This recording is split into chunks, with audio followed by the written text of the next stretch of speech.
আসসালামু আলাইকুম। Basic English গ্রামারের ১ম এপিসোডে আপনাকে স্বাগতম। এই পর্বে আমরা দেখব বেসিক গ্রামারের আ একেবারে ল্যাঙ্গুয়েজ সম্পর্কে অর্থাৎ ল্যাঙ্গুয়েজ থেকে আমরা শুরু করছি। তো এখানে আমরা ভিডিও লেকচারটা এখানে শুরু করছি এবং এই ক্লাসের উপর যে নোটটা থাকবে সেটা ডেসক্রিপশন বক্সে থাকবে এবং কুইজটাও ডেসক্রিপশন বক্সে থাকবে। আর বইটা আ পরবর্তীতে সকলে পেয়ে যাবেন। এখানে আমরা ১ম এ ল্যাঙ্গুয়েজ নিয়ে আলোচনা করব, তারপরে গ্রামার নিয়ে আলোচনা করব। তাহলে এখানে খেয়াল করে দেখুন যে ভাষা কি আসলে? ভাষা হলো মানুষের যোগাযোগের প্রাথমিক মাধ্যম। আ অর্থাৎ মানুষ যোগাযোগের জন্য ভাষা ব্যবহার করে। মনের ভাব প্রকাশ করার জন্য মানুষ কিসের সাহায্যে? বাকযন্ত্রের সাহায্যে। যেসব অর্থবোধক ধ্বনি উচ্চারণ করে তাকে ভাষা বলে। ভাষার কিছু বৈশিষ্ট্য আছে। আ এগুলো হচ্ছে অর্থবোধকতা। অর্থাৎ ভাষাকে অবশ্যই অর্থপূর্ণ হতে হবে। বাক্যে যতগুলো শব্দ ব্যবহার করা হবে প্রত্যেকটি অর্থবোধক হতে হবে। তারপর প্রতীকী, ভাষার প্রতীকী অর্থে ব্যবহার হলে সেখানে আম যে অর্থ শব্দগুলো থাকে সেগুলো অন্য অর্থে ব্যবহার হয় এবং সেগুলো যেন নির্দিষ্ট অর্থ তার থাকে। তারপরে পরিবর্তনশীলতা, ভাষা কিন্তু সময়ের ব্যবধানে আমরা আজকের এই ভাষাটা পেয়েছি। ঠিক আছে? তো সামাজিকতা কি? সামাজিকতা হচ্ছে সমাজে যোগাযোগের মাধ্যম হিসেবে ব্যবহৃত হয়। তো এখানে ২ টা কথা নিয়ে একটু আলোচনা করি। পরিবর্তনশীলতা, বর্তমানে আমরা যে ভাষায় কথা বলছি, আজ থেকে ১০০ বছর আগে কিংবা ১০০০ বছর আগে ঠিক এই ভাষাটা এইরকম ছিল না। ভাষাটা পরিবর্তন হতে, হতে এবং অন্য, অন্য দেশের ভাষার অভিধান এই ভাষাতে এড হতে, হতে বা বিভিন্নভাবে ভাষার যে vocabulary এটা সমৃদ্ধ হতে, হতে আজকের এই ভাষাগুলো আমরা পেয়েছি। এবং যদি দেখা যায় যে আজ থেকে হাজার, হাজার বছর আগে, আজ থেকে মিলিয়ন, মিলিয়ন বছর আগে আ যখন আমরা আ অনেক প্রাচীনকালের যদি চিন্তা করি, তাহলে প্রাচীনকালে কোনো ভাষা কিন্তু ছিল না। প্রাচীনকালে ভাষা ঠিক এইরকম ছিল না এবং সেই ভাষাটা একেবারে ভিন্ন ধরনের ছিল। তো এই বিষয় নিয়ে স্পষ্ট এটাই হয় যে ভাষা পরিবর্তনশীল। এখন যে ভাষা সেটা আগে যেমন ছিল না আর পরিবর্তন হতে, হতে সামনেও অনেক পরিবর্তনের মধ্য দিয়ে যাবে। কিন্তু পরিবর্তন হতে আবার অনেক সময় লাগে। আ অনেক সময় পরে সামান্য কিছু পরিবর্তন হয়। তো সামাজিকতা কি? সামাজিকতা হচ্ছে ভাষা সামাজিক মাধ্যম যোগাযোগের মাধ্যম হিসেবে ব্যবহৃত হয়।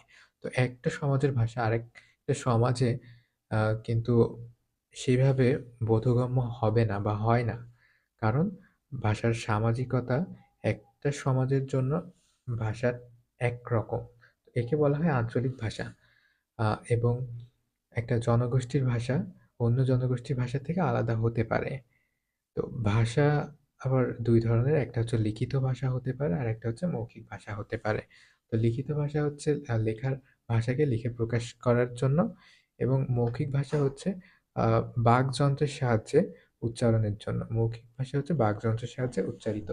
তো এ ভাষা সম্পর্কে ডিটেইল গাইডলাইন পেতে এই আ নোটের উপরে আপনাকে ক্লিক করতে হবে। তারপরে আমরা যাই আ ভাষার বিভিন্ন দিক। ভাষার ধ্বনি আছে। ধ্বনি হচ্ছে ভাষার সবথেকে ছোট একক। বিভিন্ন ধ্বনি মিলন ঘটে একটা শব্দ হয়। ধ্বনি বলতে কি যেমন ক ধ্বনি হতে পারে, খ ধ্বনি হতে পারে, এটা ক ধ্বনি, এটা খ ধ্বনি, গ ধ্বনি হতে পারে। এরকম বিভিন্ন ধরনের ধ্বনি নিয়ে আ একটা আ শব্দ যখন হয় তখন সেটা একটা অর্থ প্রকাশ করে। আর অর্থ প্রকাশ করলে তখন সেটাকে বলা হয় শব্দ। শব্দ হচ্ছে ধ্বনির সমষ্টি একটি নির্দিষ্ট আ শব্দ। তো প্রত্যেকটা শব্দের নির্দিষ্ট অর্থ অবশ্যই থাকতে হবে। অর্থ না থাকলে সেটাকে শব্দ বলা যাবে না। আবার বাক্য, বাক্য কি? এক বা একাধিক শব্দ সমন্বয়ে বাক্য গঠিত হয়। ঠিক যেরকম ধ্বনির সমন্বয়ে আ শব্দ তৈরি হয়, ঠিক আ সেইরকমভাবে শব্দর সমন্বয়ে বাক্য তৈরি হয়। তো ব্যাকরণ কি? ব্যাকরণ হচ্ছে ভাষার ব্যবহারের নিয়মকে কি বলে? ভাষার ব্যবহারের নিয়মকে বলা হয় ব্যাকরণ। এটা এক কথায়, একেবারে এক কথায়, সিম্পল কথায় যে ভাষা কিভাবে ব্যবহার করতে হবে সেই রীতিনীতি, নিয়ম-কানুন যেখানে থাকে সেটাই হচ্ছে ব্যাকরণ।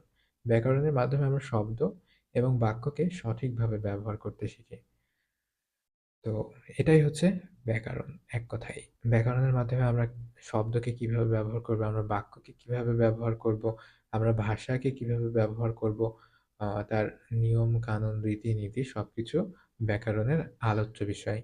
তো ইংরেজি ভাষা কেন এত গুরুত্বপূর্ণ? আমরা যেহেতু ইংলিশ ল্যাঙ্গুয়েজ, ইংলিশ গ্রামার নিয়ে আলোচনা করছি। আহ আপনারা সবাই জানেন যে ইংলিশ হচ্ছে কি একটা গ্লোবাল ল্যাঙ্গুয়েজ। বর্তমানে পৃথিবীতে প্রায় ১৯৭ টি দেশ আছে যেখানে ইংরেজি ব্যবহার করা হয়। বিশ্বের ৭৫ টি দেশের অফিসিয়াল ভাষা হচ্ছে ইংরেজি এবং প্রায় 1.5 বিলিয়ন মানুষ ইংরেজিতে কথা বলতে পারে। তো হিউজ একটা আ জনগোষ্ঠী ইংরেজিতে কথা বলে। এই কারণেই ইংরেজি ভাষার গুরুত্ব অপরিসীম। গ্লোবাল মার্কেটের প্রায় ৫৫% ব্যবসায়িক চুক্তি ইংরেজি ভাষায় সম্পন্ন হয়। তো বৃহৎ বিজনেস বা মার্কেট সবকিছু ইংরেজি ভাষায় মাধ্যমে হয়ে থাকে।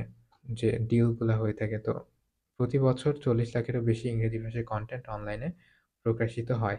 অর্থাৎ হিউজ অ্যামাউন্টের যেসব কনটেন্ট আছে তার অধিকাংশই ইংরেজি ভাষার।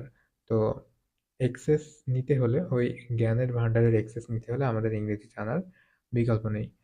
বিশ্বের ৫৯ টি দেশে ইংরেজিকে অফিসিয়াল বা প্রধান ভাষা হিসেবে ব্যবহার করা হয়, যা পর্যটকদের জন্য খুবই সুবিধাজনক। অর্থাৎ এক দেশ থেকে আরেক দেশে গেলে আ একটা কমন যে মাধ্যম বা কমন যে ভাষায় কথা বলবে সেটা ইংরেজি হিসেবে যদি নির্ধারণ করা হয়, তাহলে একটা সুবিধা এখান থেকে ক্রিয়েট হয়। তো বিশ্বের 80% আন্তর্জাতিক সিনেমা এবং 70% সঙ্গীত ইংরেজিতে তৈরি। তো এখানে বিনোদনের একটা বিষয় চলে আসছে যে আমরা যদি কোনো কিছু এনজয় করতে চাই বা আমরা যদি entertainment এর দিকে যেতে চাই, তাহলে আমাদের ইংরেজি ভাষা যদি জানি তাহলে আমরা এই সিনেমাগুলো উপভোগ করতে পারি।